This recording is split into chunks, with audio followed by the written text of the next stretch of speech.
My name is Monty, 27 years old, and I never imagined my sister Miranda would call me a loser after I sacrificed everything for her education. Since our parents died, I've worked two exhausting jobs to keep her in college, while my own dreams faded. That night at our family dinner, when those words left her lips, something broke inside me. The sister I raised had forgotten what it cost me to put her through school. What happened next changed both our lives forever. Before I get into the full story, drop a comment letting me know where you're watching from. Hit that like and subscribe button if you've ever sacrificed for someone who didn't appreciate it. Family isn't always what it seems. I grew up in a small town in Nebraska, one of those places where everybody knows your business, and Friday night football games are the highlight of the week. Our family wasn't rich by any means, but we got by. Mom worked as a receptionist at the local clinic, and Dad was a skilled carpenter who built custom furniture for folks across 3 counties. We lived in a modest 3-bedroom house that Dad had slowly renovated over the years. It wasn't fancy, but it was home. Miranda was always the star of the family. 3 years younger than me, she was brilliant from the start, reading before kindergarten, skipping 4th grade, and collecting academic awards like other kids collected baseball cards. I was proud of her, even if I was just an average student myself. I played football, worked on cars with Dad, and figured I'd probably follow in his footsteps someday. We were close, growing up the kind of siblings who actually chose to hang out together. Everything changed on a rainy April night when I was 19 and Miranda was 16. My parents were driving home from their anniversary dinner when a drunk driver crossed the center line. They died instantly. I still remember the sheriff's deputy standing at our door, hat in hand, struggling to find the words. The insurance barely covered the funeral expenses. The mortgage wasn't paid off, and suddenly I was the head of what remained of our family. I had a partial football scholarship to a state college lined up, nothing spectacular, but it was my ticket out of our small town. I was supposed to leave in August, just 4 months away. I can't go, I told my guidance counselor when she called to check on me. Miranda needs me. Monty, your parents would want you to continue your education, she argued. But I knew what I had to do. The last thing I'd promised Mom and Dad was that I'd make sure Miranda got every opportunity they'd wanted for her. She was the one with the real potential. I couldn't let that go to waste. I took a job at the local manufacturing plant, working 7 to 3 Monday through Friday. The pay wasn't great, but it was steady. Evenings and weekends, I worked at Hank's garage, where I'd been helping out since I was 15. Between the 2 jobs, I managed to keep the mortgage paid and food on the table. My life quickly fell into a punishing routine. Up at 5 in the morning at the plant by 6:30 to prep for my shift home for a quick shower and sandwich, then straight to the garage until 10 at night. On weekends, I worked 10-hour shifts at the garage. The only time I took off was Sunday mornings to take Miranda to church, honoring a promise I'd made to Mom. We downsized to a small 2-bedroom apartment closer to the high school. I sold most of our furniture to cover some outstanding medical bills my parents had left behind. Miranda decorated her room with her academic certificates and college brochures. I barely had time to unpack my own things. Despite everything, Miranda thrived in school. Her junior and senior years were filled with academic competitions, advanced placement courses, and college preparation. I made it to every event I could, sometimes coming straight from work, still in my grease-stained clothes, sitting in the back of the auditorium, so I wouldn't embarrass her. When the acceptance letter from Westridge University came along with a partial scholarship, I couldn't have been prouder. It was a prestigious school known for its competitive programs and successful graduates. The scholarship covered about 60% of the tuition, which was still going to be a stretch, but I was determined to make it work. Monty, I can go somewhere cheaper, Miranda offered when she saw me calculating the costs late one night. No way, I insisted. This is your shot. We'll make it work. And I did make it work. I picked up additional overtime at the plant whenever it was available. I started doing off-the-books car repairs in what little free time I had. Every penny went into a special account for Miranda's education. Uncle George and Aunt Patricia, my dad's brother and his wife, helped when they could.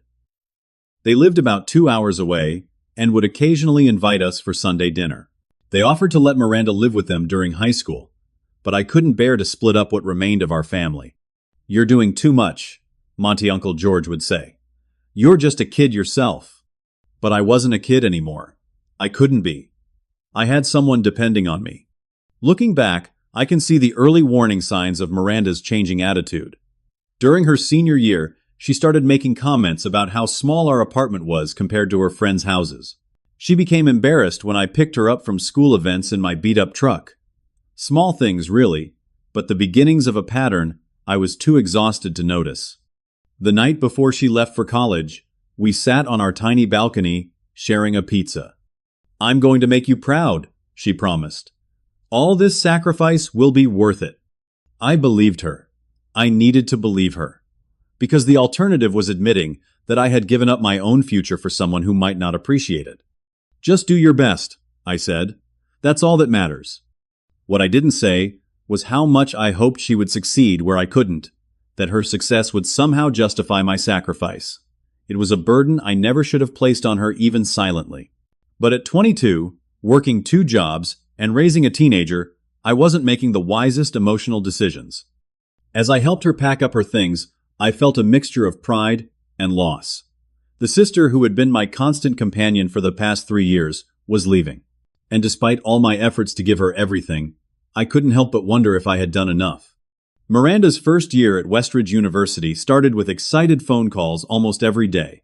She'd tell me about her classes, her professors, the massive library, and the beautiful campus. I'd listen exhausted from work but genuinely happy for her picturing the collegiate life I would never experience.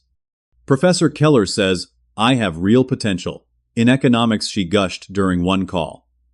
"He thinks I should consider a double major." "That's amazing," I replied, fighting to stay awake after a 14-hour workday.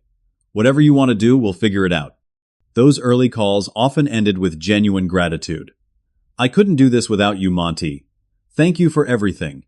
But as the weeks passed, the calls became less frequent. When they did come, Miranda spoke more about her new friends than her classes. She had fallen in with a group of students from wealthy families, kids with trust funds and credit cards linked to their parents' accounts. "Sarah's parents are taking us all to their lake house for the weekend," she mentioned casually in October. "Is it okay if I go?" Of course I said yes. I wanted her to have the full college experience, even the parts I couldn't afford. What I didn't realize was how quickly she would become accustomed to a lifestyle far beyond our means. The financial demands escalated gradually. First, it was just textbooks, which were outrageously expensive. Then it was a laptop upgrade because her classes required specific software. I took on extra weekend shifts at the garage, sometimes working from 6 in the morning until midnight. My boss at the plant, Dave, pulled me aside after I nearly collapsed during a shift. "You're killing yourself, kid. When was the last time you had a day off?" I honestly couldn't remember. My weight had dropped from 190 pounds to 165. Dark circles had become permanent fixtures under my eyes. I caught every cold that went around because my immune system was shot from exhaustion. When Miranda came home for Thanksgiving that first year, I barely recognized her. She had a new hairstyle, expensive-looking clothes, and a way of speaking that sounded nothing like the sister I'd raised. She used phrases and references I didn't understand, talking about concepts and experiences that were completely foreign to me. "You should really update this place," she commented, looking around our apartment with a slight grimace. "It's so basic." I had been too busy working to worry about interior decoration. The hurt must have shown on my face because she quickly added, "But it's clean and cozy, which is nice." That visit, I noticed she spent most of her time texting her new friends. When my coworker Jack stopped by to drop off some tools, Miranda barely acknowledged him. Later, she asked me not to invite those kinds of people over when she was home. "What kinds of people?" I asked, confused. "You know, garage people," she said, as if it was obvious. Jack had been my friend since high school and had helped us move after our parents died. The casual dismissal stung more than I let on. By the end of her freshman year, Miranda announced she wanted to move off campus with some friends. The apartment they had chosen was in an upscale part of town with amenities like a pool and fitness center. Her share of the rent would be nearly twice what I had budgeted. "Everyone's doing it," she explained. "Living in the dorms is for freshmen." I ran the numbers late into the night. It would be tight, but if I picked up a few more repair jobs and cut back on my own expenses even further, I could make it work. I was already eating most meals at work, and had cut my own spending to the absolute minimum. Okay, I agreed finally.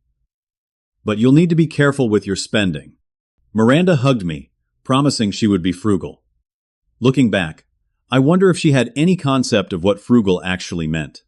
That summer, she only came home for 2 weeks before leaving for an educational opportunity with her roommate's family in California. I later discovered through social media that this educational opportunity was actually a vacation at their beach house. Miranda had posted dozens of photos of herself lounging by infinity pools and dining at expensive restaurants, all while I was working 60-hour weeks to pay for her next semester. I missed a doctor's appointment for a persistent cough because I couldn't afford to take the time off work. When I finally did see a doctor, he diagnosed me with bronchitis that had nearly developed into pneumonia because I'd ignored it for so long. You need rest, he advised. Your body can't sustain this level of stress. Rest wasn't an option. Miranda's sophomore year brought new expenses: study abroad application fees, membership dues for a business fraternity, and a constant stream of emergencies that always seemed to require immediate transfers of a few $100s. I started noticing discrepancies between what Miranda told me the money was for and what I saw on her social media. She claimed she needed $300 for a textbook, but then posted about a shopping spree. She said her laptop had broken, but her Instagram showed her at a weekend music festival that same day. When I tried to bring it up during one of our increasingly rare phone calls, she became defensive. "Are you spying on me?" she demanded. "That's really creepy, Monty." "I'm not spying," I protested. "I just want to make sure we're being careful with money." "You sound so controlling right now," she said. "I'm trying to build a network and create opportunities for my future. That costs money." I backed down, feeling guilty for questioning her. After all, wasn't this what I had worked for? Her success? Her happiness? I had to trust that she knew what she was doing. Meanwhile, my own life had shrunk to nothing but work. I couldn't remember the last time I'd seen a movie or gone out with friends. Dating was out of the question. Who would want to date someone who was never available? My apartment was just a place to sleep between shifts. The only regular communication I had outside of work was with Miranda, and even that was becoming strained. I took out a small personal loan when my truck needed major repairs, unable to function without transportation between my 2 jobs. The interest rate was predatory, but I had no choice. My credit had suffered from carrying Miranda's tuition on my credit cards between paychecks. By the end of her sophomore year, I was barely staying afloat financially. But I kept going, driven by the belief that once Miranda graduated and got a good job, all this sacrifice would be worth it. She would help me get back on my feet, maybe even help me go to school part-time. We would look back on these lean years as a necessary step toward both our successes. I was holding on to a dream that was already slipping away, but I couldn't see it yet. All I could see was my sister, the brilliant girl who deserved every opportunity, and my promise to our parents to make sure she got them. Uncle George's annual summer barbecue was a tradition dating back to when my dad was alive. Held at their spacious home just outside Lincoln, it was a gathering that brought together extended family and close friends for good food and relaxed conversation. In years past, I had sometimes skipped it due to work commitments, but this year, I made a special effort to attend because Miranda would be there. I hadn't seen my sister in person for nearly 6 months. Our phone conversations had become brief and infrequent, usually ending with her asking for money for some new expense. I missed the closeness we once had, and hoped that face-to-face time might help reconnect us. The day of the barbecue, I was scheduled to work at the garage until noon. When an emergency repair came in, a family stranded on their way to a wedding, I couldn't say no. I called Uncle George to let him know I'd be late. "No problem, Monty," he assured me. "Food will still be warm when you get here." By the time I finished the repair, helped the grateful family get back on the road and cleaned up, it was nearly 3 in the afternoon.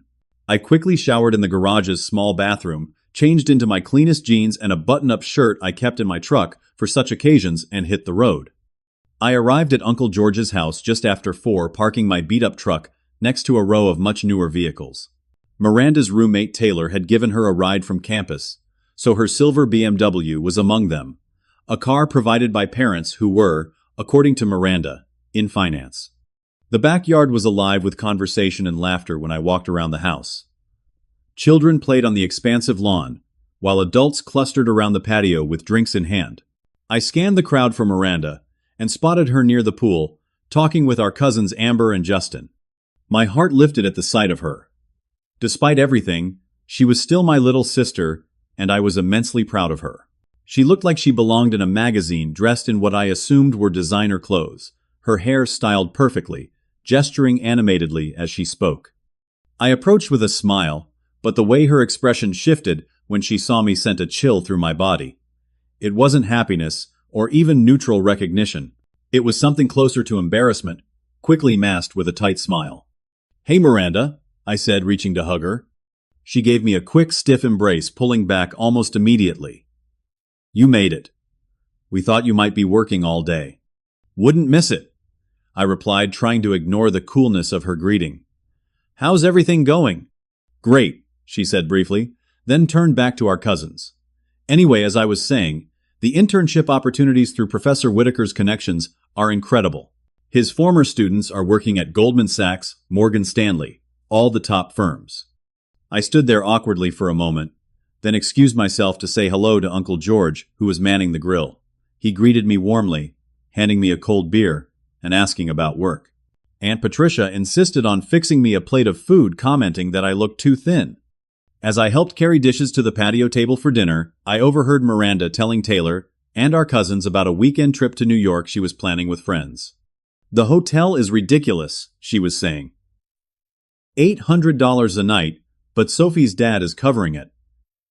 He said we deserve a graduation pre-celebration. $800 was more than I made in a week at the plant. I said nothing, just continued setting the table.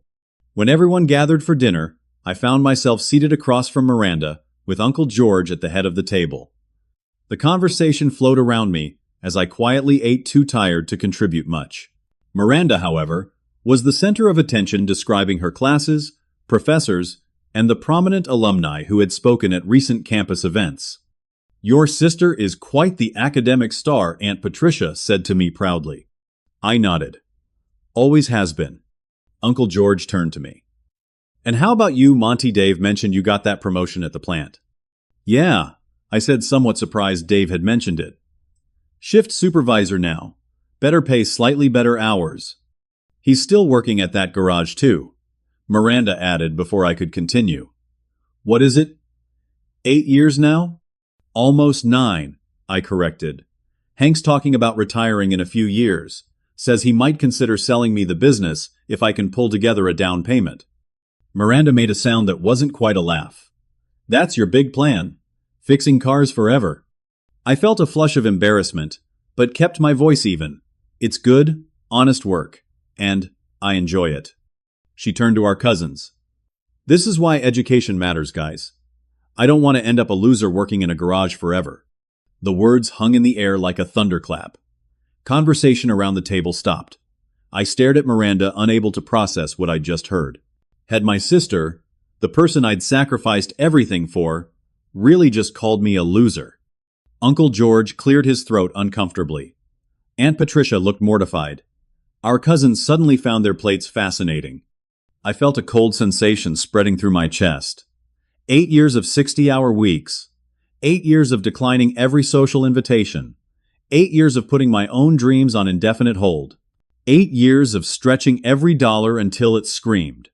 8 years of believing it was all worth it because I was helping my sister achieve her potential. And in a single sentence, she had reduced all of that to failure. Without a word, I placed my napkin beside my plate, stood up, and walked away from the table. I heard Uncle George say something sharp to Miranda, but I didn't catch the words. I moved through the yard toward the front of the house, needing space, air, anything to escape the humiliation burning through me. I sat on the front steps staring at nothing, trying to regulate my breathing. Behind me, I heard the patio door open and close, followed by footsteps. "She didn't mean it," Monty, Aunt Patricia said gently, sitting beside me. "She's just showing off for her friend." I shook my head, unable to speak. "George and I know how much you've done for her," she continued. "We've tried to tell her, but I don't think she truly understands." How could she not understand? I finally managed my voice barely steady. "She knows I'm working 2 jobs. She knows every penny goes to her tuition, her apartment, her expenses." Aunt Patricia placed a hand on my shoulder. I think she's lost perspective. These new friends of hers, they have everything handed to them. She's trying to fit in. By calling her brother, who's been killing himself to put her through school, a loser, it was cruel and wrong. Aunt Patricia agreed. But don't leave. Come back inside. Make her face what she's done. I stood up suddenly exhausted beyond measure. I think I need to go home. Please make my excuses. As I walked to my truck, I heard the patio door open again. I turned half hoping it was Miranda coming to apologize. Instead, I saw her laughing with Taylor, neither of them glancing in my direction. I drove home in a fog of hurt and disbelief, Miranda's words playing on repeat in my mind. A loser, working in a garage forever. Was that really how she saw me? Was that all my sacrifice meant to her? By the time I reached my apartment, something had changed inside me. The hurt was still there, but it was hardening into something else, a resolve I hadn't felt in years. I had been so focused on fulfilling my promise to our parents that I had enabled Miranda to become someone they would have been ashamed of. And in that moment, I knew something had to change. The drive home from Uncle George's house was 45 minutes of pure emotional turmoil.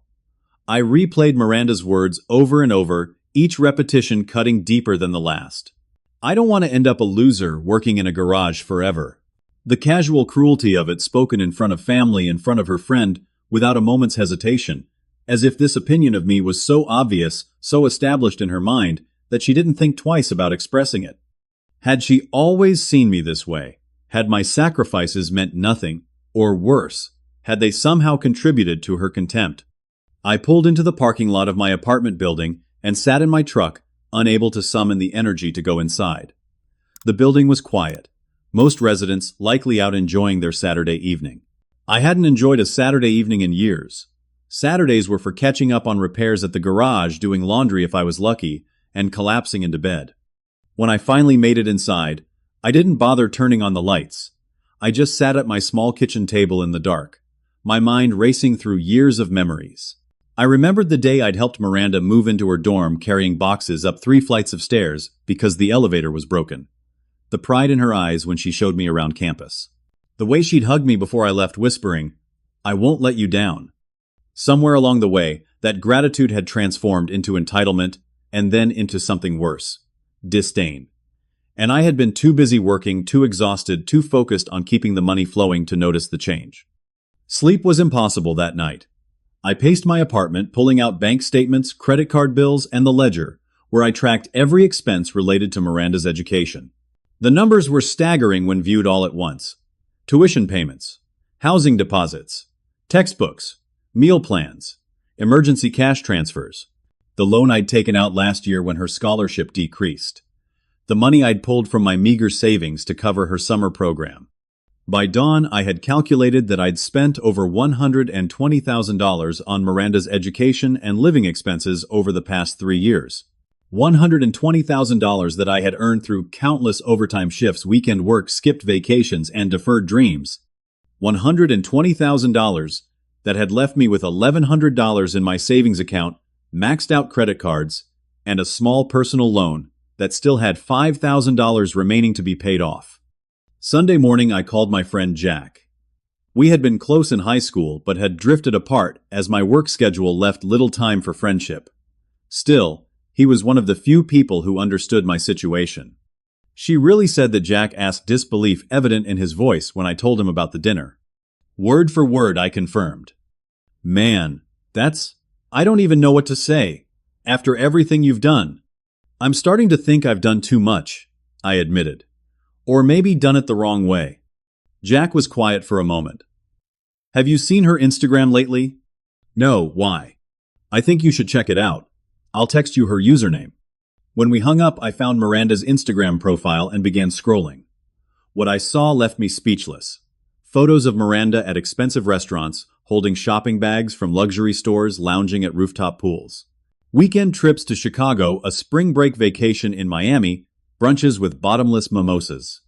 And all of it during times when she had told me she was studying, when she had claimed to be too busy to come home for a visit, when she had asked me for extra money for course materials or research expenses. I found myself opening my email, searching for messages from Miranda over the past year. There it was, a pattern I had been too trusting to recognize.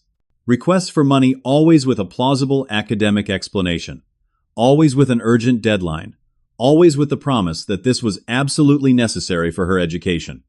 $300 for a statistical analysis program that I now saw coincided perfectly with a shopping spree posted on Instagram. $500 for a conference registration that matched the dates of a weekend getaway with friends. $200 for an emergency textbook replacement that aligned with posts showing new designer shoes. The betrayal cut deep, but it also clarified something for me. This wasn't just about Miranda's hurtful comment. This was about a fundamental dishonesty that had crept into our relationship. I had been working myself to exhaustion to fund not just her education, but a lifestyle of luxury and pretense. Monday morning, I called in sick to the plant for the first time in over 2 years. Instead, I made an appointment with a financial advisor at my bank. The meeting was sobering. "Frankly, Mr. Williams, your financial situation is concerning," she told me, reviewing my accounts. "You're carrying too much high-interest debt. Your savings are minimal, and you have no retirement plan in place." "I've been supporting my sister through college," I explained. "That's admirable, but not at the expense of your own financial health," she replied. "If something happened to you, an accident, an illness, you have no safety net.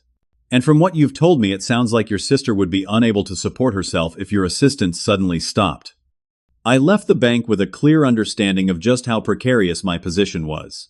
Years of prioritizing Miranda's needs over my own had left me financially vulnerable and physically exhausted. That afternoon, I had a routine physical that I'd rescheduled 3 times due to work. Dr. Morris had been our family physician since I was a child. "Your blood pressure is elevated, and you've lost 15 pounds since your last visit," he noted with concern. "Are you sleeping?" "Not well," I admitted. "And still working both jobs?" I nodded. "Monty, I've known you since you were 10 years old. What you've done for your sister is remarkable, but it's taking a serious toll on your health. Chronic stress and sleep deprivation can lead to heart disease, immune system dysfunction, and depression.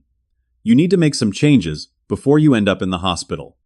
As I drove to my evening shift at the garage, Dr. Morris's warning echoed in my mind.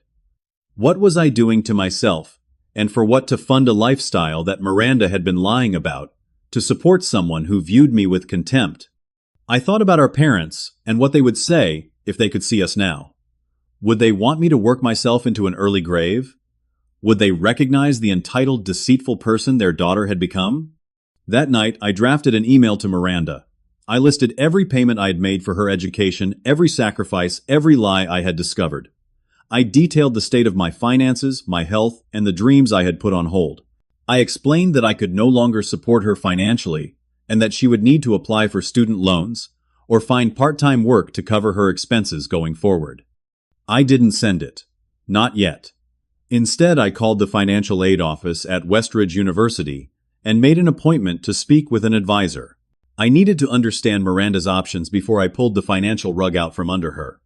The next day, between shifts, I met with Miss Reynolds at the financial aid office. She was sympathetic to my situation and explained that Miranda would qualify for additional loans and work-study programs. "Many students work part-time while studying," she assured me. "It's challenging, but doable, especially for someone in their junior year who has already established study habits." "And her academic performance wouldn't suffer too much?" I asked, still concerned despite everything. "In my experience, students who have some financial skin in the game often become more focused and disciplined," Miss Reynolds replied. "They value their education more when they're contributing to it." That night, I sat down and formulated a plan. I would stop paying Miranda's rent and additional expenses immediately. I would continue paying her tuition directly to the university until the end of the current semester, giving her time to apply for loans for the following term. I would offer to help her find part-time work and create a budget. I would make it clear that my support going forward would be emotional, not financial. It was the hardest decision I had ever made, but as I reviewed it from every angle, I became convinced it was the right one. Not just for me, but for Miranda too. I had enabled her transformation from a grateful, hard-working student into someone who lied, manipulated, and looked down on the very person who had sacrificed everything for her. It was time for both of us to face reality. 3 days after the disastrous family dinner, my phone rang at 6:30 in the morning. I was already awake, preparing for my shift at the plant. Miranda's name flashed on the screen. This was unusual. She rarely called, especially not this early. "Hello," I answered, a twinge of concern cutting through my lingering hurt. "Monty, there's a problem with my rent payment," Miranda said. Without preamble, her voice tense. "The apartment office says it didn't go through, and they're charging a late fee. Can you take care of it today?" No hello. No how are you. No apology for what had happened at dinner. Just another financial demand. "I see," I said, keeping my voice neutral. "Actually, Miranda, I need to talk to you about that. Are you free to meet this weekend?" "This weekend, no, Monty, this is urgent. They're charging $50 a day in late fees. Just transfer the money like you always do." "I can't do that," I replied. "We need to have a conversation first. I can drive up tomorrow after work. We could meet for coffee near your campus." There was a pause then. "Is this about what I said at Uncle George's?" "I was just joking around. Don't be so sensitive." The casual dismissal of her cruelty only strengthened my resolve. "This is about more than that. I'll text you when I'm on my way tomorrow. Let's say 5 o'clock at that coffee shop you like, The Grind." "Fine," she snapped. "But what am I supposed to tell the apartment office? They're expecting the money today." "Tell them it will be a few days late," I suggested. "I'm sure they've heard that before." After we hung up, I felt a strange mixture of anxiety and relief. The confrontation I'd been dreading was now inevitable, but at least it would bring this situation to a head. The next day I left work early for the first time in years, telling Dave I had a family matter to handle. The 90-minute drive to Westridge gave me time to rehearse what I wanted to say. I needed to be firm but fair. This wasn't about punishing Miranda. It was about correcting a deeply unhealthy dynamic. The Grind was busy when I arrived, filled with students studying and socializing. I spotted Miranda immediately sitting at a corner table, with a large iced coffee scrolling through her phone. She was dressed immaculately, as always in clothes I recognized from high-end stores. Clothes I had inadvertently funded. "Hey," I said, sitting down across from her. She glanced up briefly. "You're late. I've been waiting for 20 minutes. Traffic was heavy," I explained, though I was actually right on time. "Thanks for meeting me." "Like I had a choice," she muttered. "So what's going on with the rent?" "The office called again this morning." I took a deep breath. "Miranda, I've made a decision.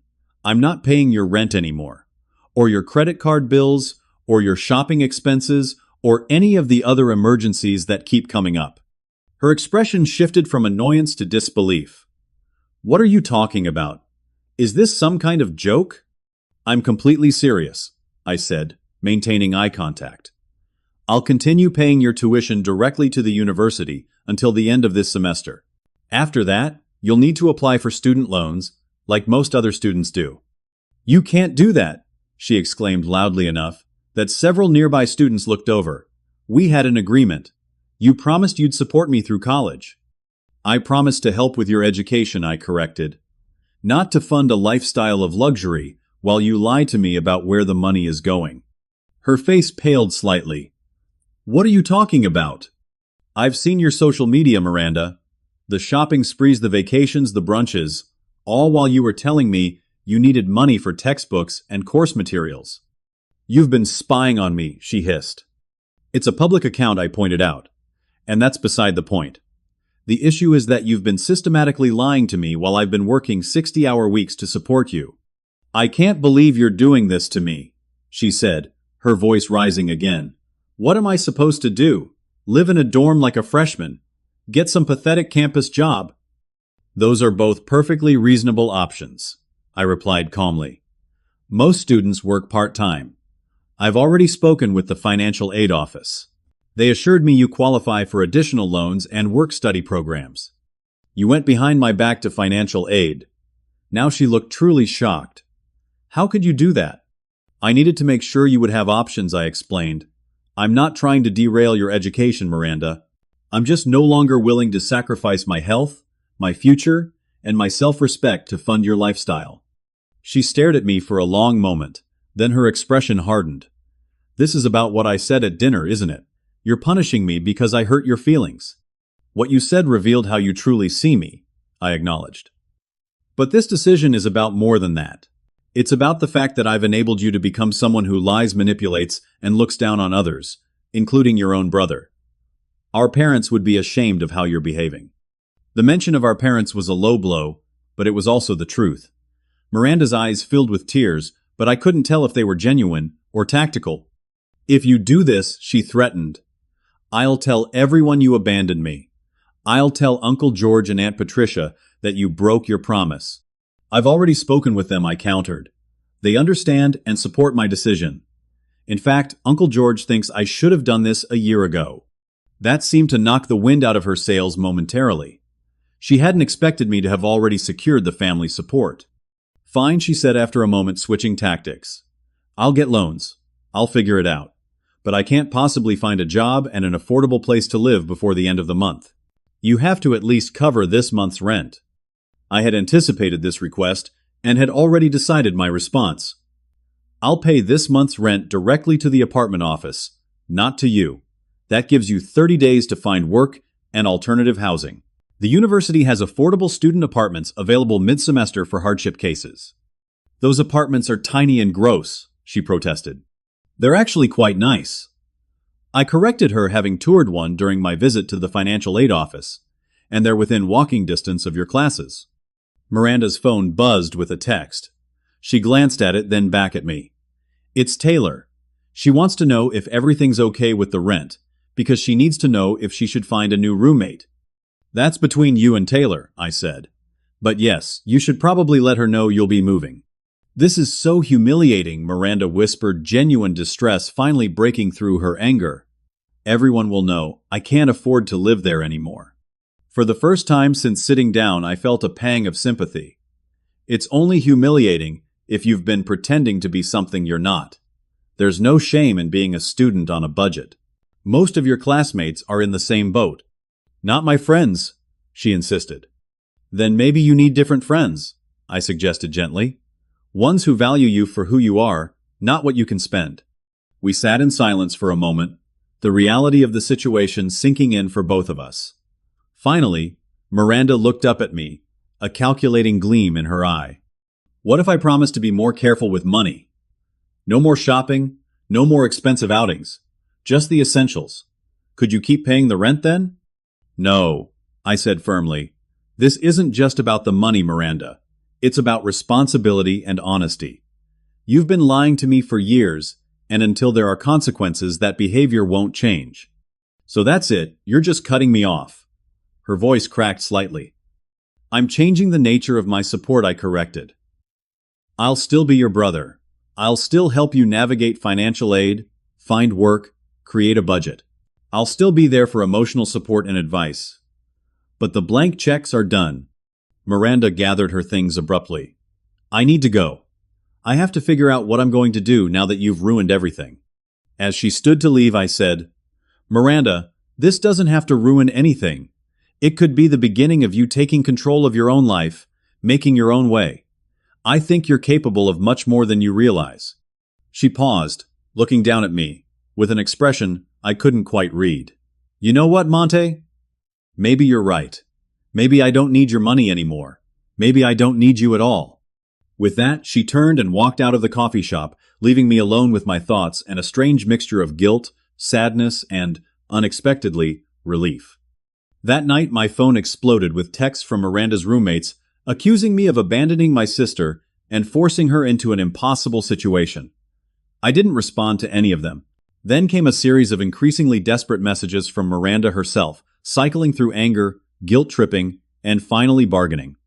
I replied only once, reiterating that I would pay this month's rent directly to the apartment office and that my offer to help her find work and navigate financial aid still stood. As I lay in bed that night, I wondered if I had made the right decision. The guilt was powerful. A lifetime of putting Miranda first, difficult to overcome. But alongside the guilt was something new, a sense of having finally stood up for myself, of having drawn a boundary that was long overdue. For the first time in 8 years, I had a weekend with no second job scheduled. I had given my notice at the garage, deciding to focus solely on my position at the plant where I had health insurance and better prospects for advancement. Hank had been understanding, even supportive. "Been waiting for you to make this move for years," he'd said. "You're burning the candle at both ends, kid. Not sustainable." As Sunday dawned, I found myself with something I hadn't experienced in nearly a decade: free time. The sensation was almost dizzying. The 2 weeks following my confrontation with Miranda passed in a strange haze. For the first time in years, I worked only one job, my position at the plant. The sudden expansion of free time was disorienting. I found myself at loose ends in the evenings and weekends, unsure what to do with hours that weren't filled with exhausting labor. Miranda maintained radio silence. No calls, no texts, no emails. Her Instagram account had been set to private, cutting off my window into her life. I tried not to worry, reminding myself that she was an adult, capable of handling her own affairs. Still, the absence of communication left an ache I couldn't quite ignore. With my newly available time, I began addressing years of neglect, both of my apartment and myself. I fixed the leaky faucet that had been dripping for months. I sorted through piles of mail and paperwork that had accumulated on my kitchen table. I made actual meals instead of grabbing fast food between shifts. I also started paying down my credit card debt, making more than the minimum payment for the first time in years. The financial advisor at my bank had helped me create a debt reduction plan that would have me debt-free within 18 months, assuming I maintained my current income and kept my expenses in check. "You're on the right track," she assured me during our follow-up meeting. "Your credit score should start improving within a few months." The physical changes came more quickly. After just 2 weeks of regular sleep and proper meals, the perpetual exhaustion that had been my constant companion began to lift. The dark circles under my eyes faded slightly. I even managed to gain back 3 pounds of the weight I had lost. Support came from unexpected quarters. Jack started inviting me to weekend activities: a local baseball game, a hike in the state park, a barbecue with friends I hadn't seen in years. Uncle George called regularly to check in, offering encouragement and occasional advice. "You're doing the right thing," he assured me. "For both of you." Even my boss at the plant, Dave, noticed the difference. "You look like a new man," he commented. "Whatever you're doing, keep it up." What I was doing primarily was learning to put my own needs first after nearly a decade of sacrifice. The guilt still surfaced occasionally, especially at night, when I would lie awake wondering how Miranda was coping. But with each passing day, the decision felt more right, more necessary. Then 3 weeks after our coffee shop confrontation, I received an unexpected email from Professor Hartwell, one of Miranda's economics professors.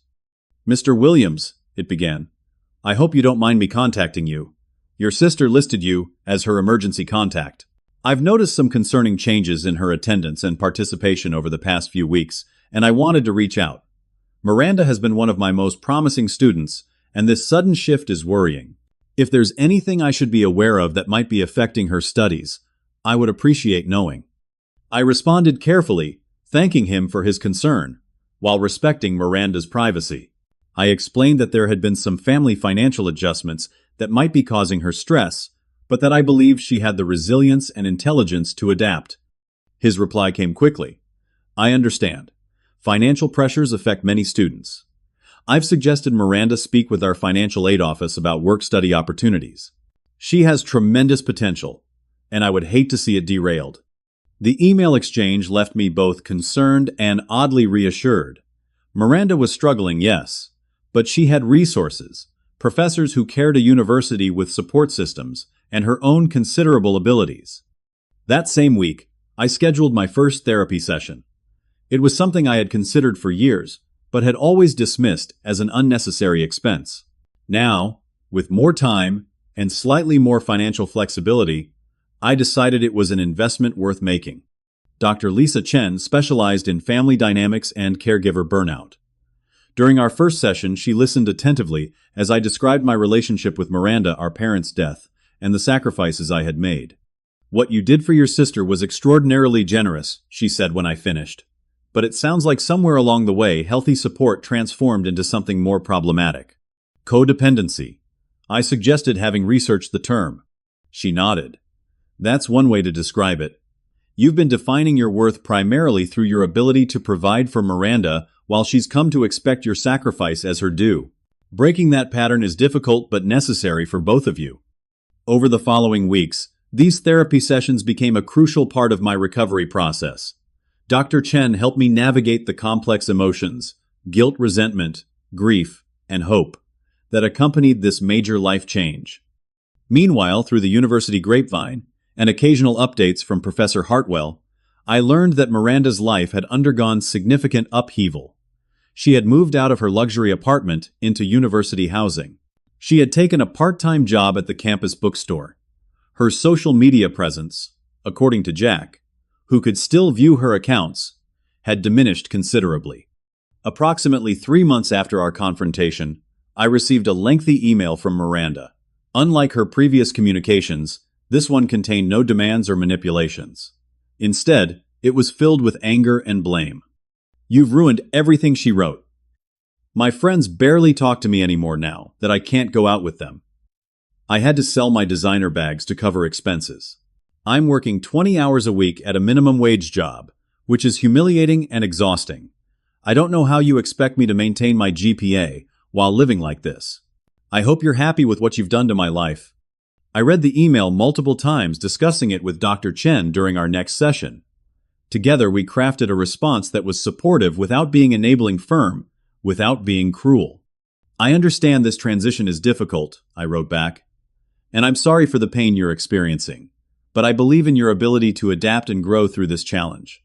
Working while studying is hard, I won't pretend it isn't, but it's also teaching you valuable skills and perspectives that will serve you well in the future. I'm proud of you for persevering, even though I know you're angry with me right now. I'm here if you want to talk, or if you need advice on budgeting or time management.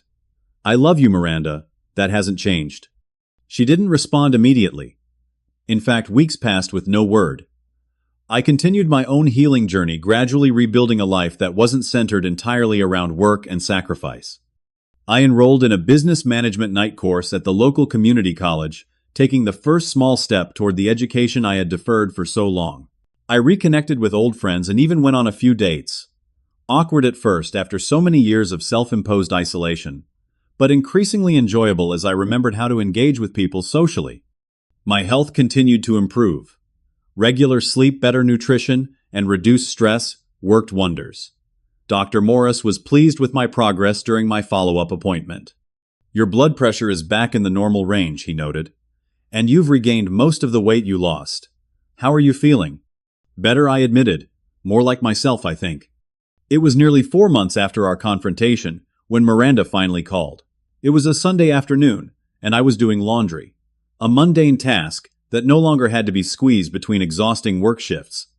"Hello," I answered, surprised to see her name on my screen. There was a pause then. "Hi, Monty. Do you have a minute to talk?" Her voice sounded different, subdued perhaps, or just tired.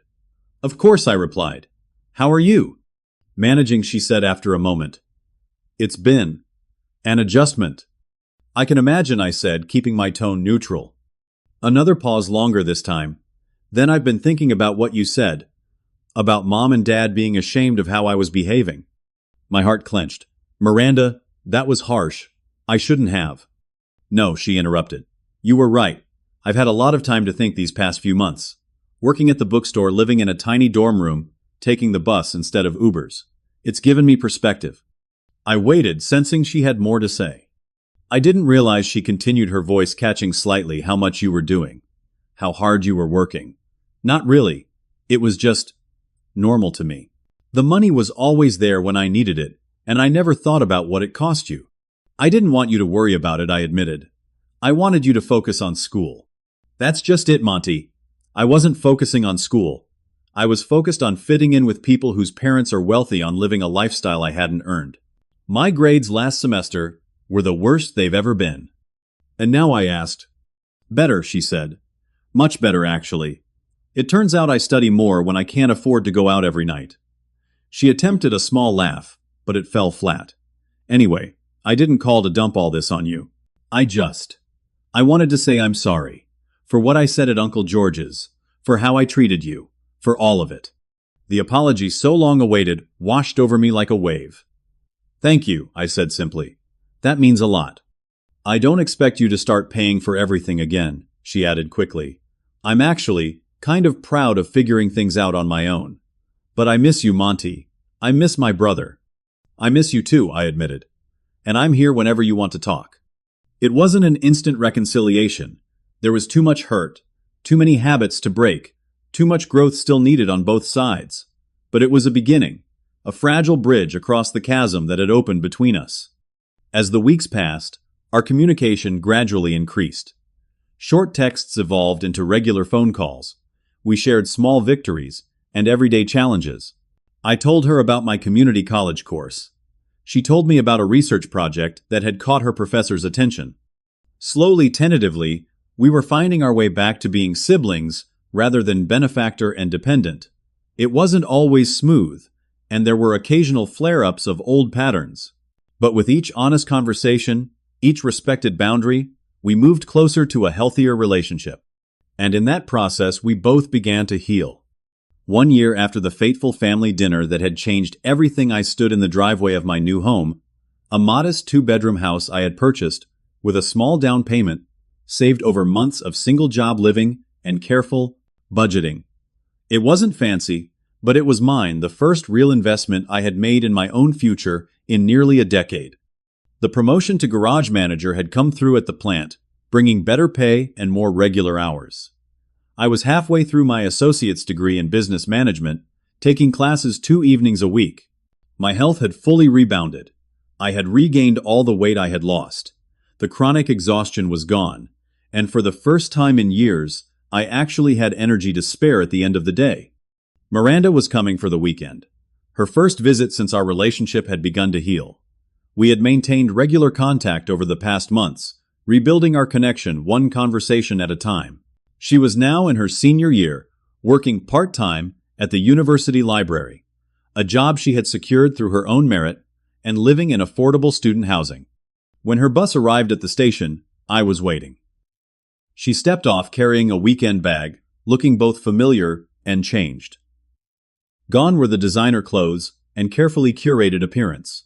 Instead, she wore simple jeans and a university sweatshirt, her hair pulled back in a casual ponytail. But the biggest difference was, in her eyes, clearer, somehow more present. "Welcome to my humble abode," I said later, showing her around the small house. "It's perfect, Monty," she said, genuinely admiring the space I had created. "It feels like you." That evening, we cooked dinner together, something we hadn't done since before she left for college. As Miranda chopped vegetables for the salad, she said Professor Hartwell recommended me for an internship next semester. It's with a nonprofit that focuses on economic development in rural communities. "That sounds perfect for you," I replied, stirring the pasta sauce. "Are you going to apply?" "Already did," she said with a small smile. "I had an interview last week. It's not glamorous, and it doesn't pay much, but the work is meaningful." "I'm proud of you," I said, meaning it completely. She paused, her chopping looking up at me with sudden intensity. "I never properly thanked you, did I? For everything you did after Mom and Dad died, for keeping our family together, for making sure I could go to college." "You don't need to." "I do," she insisted. "I really do. What you did was extraordinary, Monty. You gave up your own dreams for mine. And instead of being grateful, I became entitled and selfish. I'm so ashamed of how I treated you." I set down my spoon and turned to face her fully. "We both made mistakes, Miranda. I enabled behaviors I should have challenged.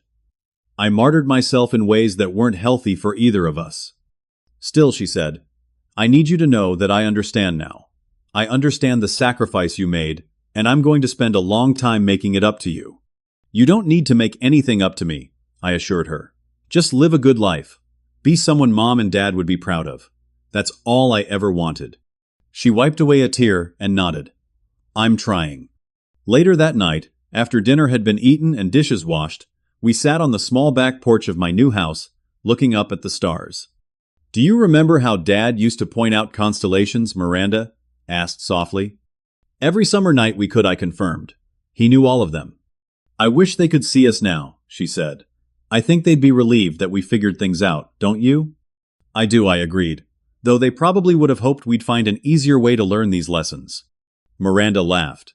A genuine, unguarded sound I hadn't heard in years. When have we ever done anything the easy way?